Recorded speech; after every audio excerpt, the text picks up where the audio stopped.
Hello friends, welcome back to my channel. ಈ ದಿನ ನಾವು 7ನೇ ತರಗತಿಯ ಭಾಗ 2 ಸಮಾಜ ವಿಜ್ಞಾನ ವಿಷಯದ ಪಠ್ಯಪುಸ್ತಕ ಪರಿಷ್ಕೃತ 2024 ಭಾಗ 2 ಈ ಒಂದು ವಿಷಯಕ್ಕೆ ಸಂಬಂಧಿಸಿದ ಅಧ್ಯಾಯ 23 ರಕ್ಷಣಾ ಪಡೆಗಳು. ಈ ಒಂದು ಪಾಠಕ್ಕೆ ಸಂಬಂಧಿಸಿದ ಪ್ರಶ್ನೋತ್ತರಗಳನ್ನು ನೋಡೋಣ. ಫ್ರೆಂಡ್ಸ್, ಇಲ್ಲಿಯವರೆಗೆ ನೀವು ನಮ್ಮ ಚಾನಲನ್ನು ಸಬ್ಸ್ಕ್ರೈಬ್ ಮಾಡಿಲ್ಲ ಅಂತಂದರೆ ಪ್ಲೀಸ್ ಸಬ್ಸ್ಕ್ರೈಬ್ ಮಾಡಿ, ಲೈಕ್ ಮಾಡಿ, ಶೇರ್ ಮಾಡಿ, ಆದಷ್ಟು ಕಮೆಂಟ್ ಮಾಡಿ. ನಿಮಗೆ ನನ್ನ ವೀಡಿಯೋಸ್ ಹೇಗೆ ಅನಿಸ್ತಾ ಇದೆ, ಯೂಸ್ಫುಲ್ ಇದೆಯಾ ಅಂತ ಹೇಳಿಬಿಟ್ಟು.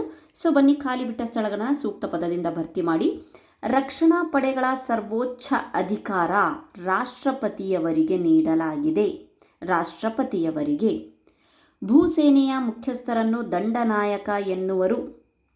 ಭೂಸೇನೆಯ ಆಡಳಿತ ಕಚೇರಿ ನವದೆಹಲಿಯಲ್ಲಿದೆ. NCCಯ ಧ್ಯೇಯ ವಾಕ್ಯ ಶಿಸ್ತು ಮತ್ತು ಒಗ್ಗಟ್ಟು. ಶಿಸ್ತು ಮತ್ತು ಒಗ್ಗಟ್ಟು. ಸೊ ಅದಾದಮೇಲೆ ನೆಕ್ಸ್ಟ್ ಬರುತ್ತೆ ಗುಂಪಿನಲ್ಲಿ ಚರ್ಚಿಸಿ ಉತ್ತರಿಸಿ ಅಂತ ಹೇಳಿಬಿಟ್ಟು. ಸೊ ಬನ್ನಿ, ಅಧ್ಯಾಯ 23 ರಕ್ಷಣಾ ಪಡೆಗಳು, ಗುಂಪುಗಳಲ್ಲಿ ಚರ್ಚಿಸಿ ಉತ್ತರಿಸಿರಿ ಅಂತ ಇದೆ. ಮೊದಲನೇ ಪ್ರಶ್ನೆ, ರಕ್ಷಣಾ ಪಡೆಯ ವಿಭಾಗಗಳಾವುವು? ಉತ್ತರ, ರಕ್ಷಣಾ ಪಡೆಯ ವಿಭಾಗಗಳು ಭೂಸೇನೆ, ನೌಕಾಸೇನೆ, ವಾಯುಪಡೆ. ನೆಕ್ಸ್ಟ್ ಪ್ರಶ್ನೆ, ಭೂಸೇನೆಯ ಪ್ರಮುಖ ಕಾರ್ಯಗಳು ಯಾವುವು? ಉತ್ತರ, ಭೂಸೇನೆಯ ಪ್ರಮುಖ ಕಾರ್ಯಗಳು: 1. ದೇಶದ ಗಡಿಗಳ ರಕ್ಷಣೆ ಮಾಡುತ್ತದೆ. 2. ನೈಸರ್ಗಿಕ ವಿಕೋಪಗಳಾದ ಭೂಕಂಪ, ಪ್ರವಾಹ, ಬರಗಾಲ, ಭೂಕುಸಿತ, ಬಿರುಗಾಳಿ ಮುಂತಾದ ಸಂದರ್ಭಗಳಲ್ಲಿ ಮಾನವೀಯ ಕಾರ್ಯಗಳನ್ನು ನಿರ್ವಹಿಸುತ್ತದೆ. ಇದಿಷ್ಟು ಭೂಸೇನೆಯ ಪ್ರಮುಖ ಕಾರ್ಯಗಳಾಗಿದೆ. ನೆಕ್ಸ್ಟ್ ಪ್ರಶ್ನೆ, ಗಡಿ ರಸ್ತೆಗಳ ಸಂಘಟನೆಯ ಕಾರ್ಯಗಳು ಯಾವುವು? ಗಡಿ ರಸ್ತೆಗಳ ಸಂಘಟನೆಯ ಕಾರ್ಯಗಳು. ಉತ್ತರ, ಮುಚ್ಚಿರುವ ರಸ್ತೆಗಳನ್ನು ತೆರವು ಮಾಡಿ ಸೈನಿಕ ಕಾರ್ಯಾಚರಣೆಗಳಿಗೆ ತಕ್ಷಣದ ಸಹಾಯವನ್ನು ಮಾಡುತ್ತದೆ.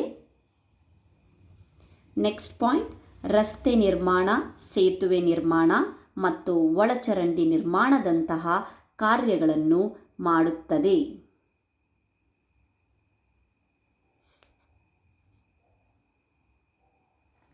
ಓಕೆ, ನೆಕ್ಸ್ಟು 4ನೇ ಪ್ರಶ್ನೆ, ರೆಡ್ ಕ್ರಾಸ್ ಸಂಸ್ಥೆಯ ಧ್ಯೇಯ ಯಾವುದು?